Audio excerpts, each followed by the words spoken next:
এই ফোনের ভিডিও। এইটার শুধু কালারগুলো আপনারা দেখবেন, এখানে লেখা থাকে এন মানে নিউট্রাল, রাইট লেগ যেটা ওটা নিউট্রাল লিখে রাখো দিদি এটা। মানে আপনি ব্ল্যাক মানে রাইট লেগ ব্ল্যাক লিখে রাখুন, মানে কালার কালার দেখলে বুঝতে পারবে। হ্যাঁ, অন্য কিছু নেই তাহলেই হবে। তো ব্ল্যাক, লেফট লেগে গ্রিন।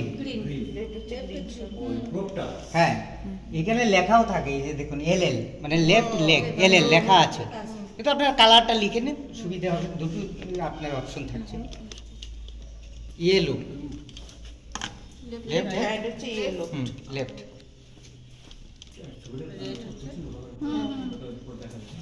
লাগিয়ে দিন। এই যে এই জায়গাটা যেন জেলিটার মধ্যে লেগে থাকে। আরেকটা জিনিস দেখবেন, এই যে জেলি লাগানো হয়েছে, আপনি এইভাবে লাগিয়ে দিলেন, কন্ডাকশনটা কিন্তু এটার সাথে হবে, এটার সাথে কানেক্টেড। হ্যাঁ, এটা অথবা যে জেলিটা হাতে না লাগিয়ে এখানে লাগিয়েও যদি আপনি দেন, এখানে লাগিয়ে এইভাবে লাগিয়ে দিলেন, এটা জাস্ট কন্ডাকশনটা যাতে ভালো হয়, গুড কোয়ালিটির ইসিজি হবে সেই জন্য। হ্যাঁ, এই চারটে কালার আপনি লিখে রাখুন, একজন লিখে রাখুন, বাকিটা তখন নিয়ে নিন। এখন এই যে 6টা চেস্ট ইলেকট্রোড আছে, এইখানেও সব নম্বর আছে, C1 C2 থেকে C6 পর্যন্ত। এখন আমি বলি এইটা হলো স্টারনাম, ঠিক আছে? স্টারনামের 4th ইন্টারকস্টাল স্পেস, মানে এই যে ক্লাভিকুলার বোন আছে তার নিচ দিয়ে কিন্তু ফার্স্ট রিব চলে গেছে, ছোট এটা ওই জন্য বোঝা যায় না, ঠিক আছে? এখন হিসেব মতো কাউন্ট করতে হয়, এটা স্পেস দুটো রিবের মাঝখানে, ওটা একটা ফার্স্ট স্পেস, ঠিক আছে? ফার্স্ট, সেকেন্ড, থার্ড, ফোর্থ, তো এইভাবে কাউন্ট করে করে নর্মালি ইসিজি করা হয় না, একটা আইডিয়া করে লাগানো হয়। সবচেয়ে বড় ব্যাপার হল নিপেল। আপনি সবচেয়ে নিপিলের মোটামুটি সোজাসুজি 4 হবে, 1 নম্বর আর 2 নম্বর, এটা মানে 4th intercostal space right sternal border. এটা যদি স্টার্নাল হয় তাহলে তার বর্ডার ঠিক বর্ডারের দিকে হলো, মানে এইখানে একটা সাদা এতটুকু হাড়ের ইয়ের মতো আছে হাড়, ঠিক আছে? এটা একদম বর্ডার, দূরে দিয়ে দেয়া যাবে না, ঠিক আছে? বর্ডারের কাছে 4th intercostal space right sternal border. হ্যাঁ, আপনি কালারটা লিখে রাখুন, রেড। হ্যাঁ, C1 লিখলে হবে, C1 লিখে রাখুন, ঠিক আছে?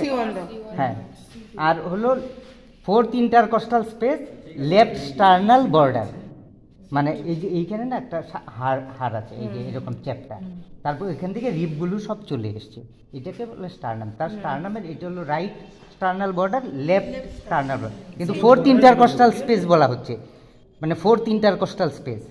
বাকিগুলো কিন্তু 5th ইন্টারকস্টাল স্পেসে আসবে, ঠিক আছে?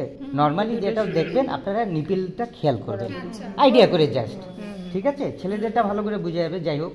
তো বেশ মোটামুটি একটা আইডিয়া করে বসে দেওয়া, এটা নিয়ে এমন কিছু কিন্তু চেঞ্জ হবে না। আপনি এটা যদি একটু নেমে যায় বা একটু উপরে উঠে যায়, একটু এদিক সেদিক, মেজর চেঞ্জ কিছু হবে না এই সিরিজে, কাজে এটা নিয়ে এত কিছু দেখার দরকার নেই। হয়ে গেল? হ্যাঁ, C1 C2।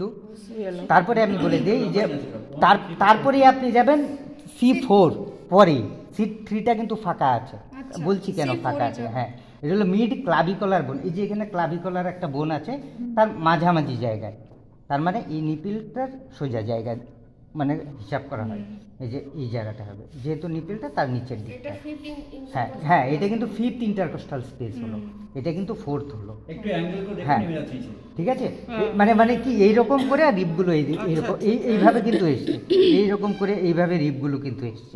এটাও রেড না? হ্যাঁ, না না না, এটা C4 লিখেছি আমি। হ্যাঁ, C4 এটা ব্রাউন লিখে দিন, ব্রাউন মানে C4 ব্রাউন লিখে দিন, বা কফি কালার ব্রাউন লিখে দিন।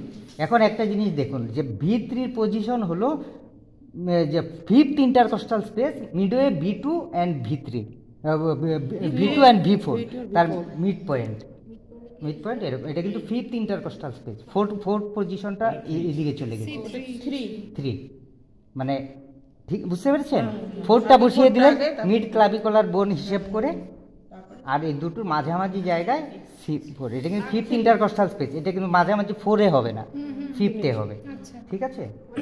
2 আর 4 এর পরে 3 বসাতে হবে। হ্যাঁ, আর C5 যেটা ব্ল্যাক আছে, C5 এটা হলো এন্টেরিয়ার অক্সিলারি লাইন, এই যে এইখান থেকে এটা এন্টেরিয়ার অক্সিলারি লাইন, এটা এই দিকটা মিড অক্সিলারি লাইন, এটা হলো এন্টেরিয়ার অক্সিলারি লাইন, মোটামুটি এরকম পজিশন দেখে দেখে করে দেবেন। এটি ওইভাবে তো কাউন্ট করে কখনোই করাতে পারবেন না। আর এটা হলো মিড অক্সিলারি লাইন, এখান থেকে রিপটা যেটা আসছে এইভাবে সোজা, এটা হলো মিড অক্সিলারি লাইন, এইভাবে লাগিয়ে দিলেন, মানে জাস্ট চেপে থাকলো কোনোটা যদি। তারপরে দেখুন এই যে এটা লাগানো হলো, এটা মোটামুটি দেখে নিন, বা একটু এই জায়গাটা একটা ছবি তুলে নিন, মানে এই দিক থেকে ছবি তুলে নিন, কালারগুলো চলে আসবে, ডাউট লাগবে না। আচ্ছা, তারপরে দেখুন মেশিনটা অন করা হলো, এই যে এটা একটু চেপে দিলেই হবে, হ্যাঁ, যখন আসছে ছেড়ে দিলেন, হ্যাঁ ওটা একদম ফাংশন কিছু নেই সেরকম। হ্যাঁ, লিড লাগানো, মেশিন ফাংশন এমন কিছু নেই, রকেট সায়েন্স কিছু নেই। হ্যাঁ, অন করলে আপনি দেখতে পারবেন, সব দেখাবে। মানে আগে লিড গুলো লাগিয়ে তারপর মেশিন হ্যাঁ অন করবে। হ্যাঁ, আগে অন করবেন না, ব্যাটারি ওয়েস্ট হবে। আচ্ছা আচ্ছা। তাহলে এই যে এখানে দেখুন, এই যে সব ইলেকট্রো দেখাচ্ছে, এখন ভালো মন্দ তো এটা কারোর দেখার দরকার নেই, দেখবেন সবগুলোর মধ্যে কমপ্লেক্স আসছে কিনা। আপনি এখানে দেখছেন, হঠাৎ করে দেখলেন এটা এমনি পড়ে গেল, আপনি জানেন, তাহলে দেখবেন এখানে একটা স্ট্রেট লাইন চলে আসবে, দেখুন প্লাস্টারটা সিসি দেখবেন স্ট্রেট লাইন চলে আসবে। তো যখনই প্রিন্ট দেওয়া হবে তখন দেখা যাবে এখানে ডিস্টার্ব আসছে বা স্ট্রেট লাইন, তাহলে প্রিন্টটা আমি দিব না আগেই, আমি তাহলে দেখে নিব ওইদিকে। এটা কিন্তু একটু খেয়াল করতে হবে। হ্যাঁ ঠিকঠাক আছে কিনা? হ্যাঁ, ঠিকঠাক আছে কিনা এখানে বোঝা যাবে, আপনাকে ওইদিকে দেখতে হবে না। এখানে দেখুন সবগুলোই ঠিক আছে, কোনো অসুবিধা নেই। মানে অন করার পরে অন্তত 10 থেকে 15 সেকেন্ড ওয়েট করবেন, এই যে হার্ট রেটটা হচ্ছে 75-70 হচ্ছে, ঠিক আছে। তারপরে ওটা প্রিন্ট দেওয়া হবে, আর কিছু নেই। হ্যাঁ, এই যে ইয়েলোটা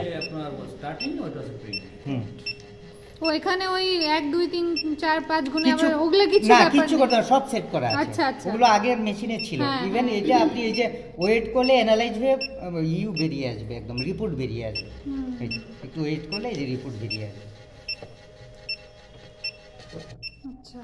পেপার কোনো সময় আটকে যাওয়ার ব্যাপার নেই। না, পেপার কোনো আটকে যান, ধরুন কোনো কারণে আটকে গেল, এটা কিন্তু একটা কাটার আছে, একদম এরকম করে দিলে একটা মানে কেটে বেরোবে, পেপার আটকে যাবে। তাহলে আপনি এটা খুললেন, খুলে পেপারটা একটু খুলে নিলেন, আবার ঠিকঠাক করে খুলে একটু ঠিকঠাক করে।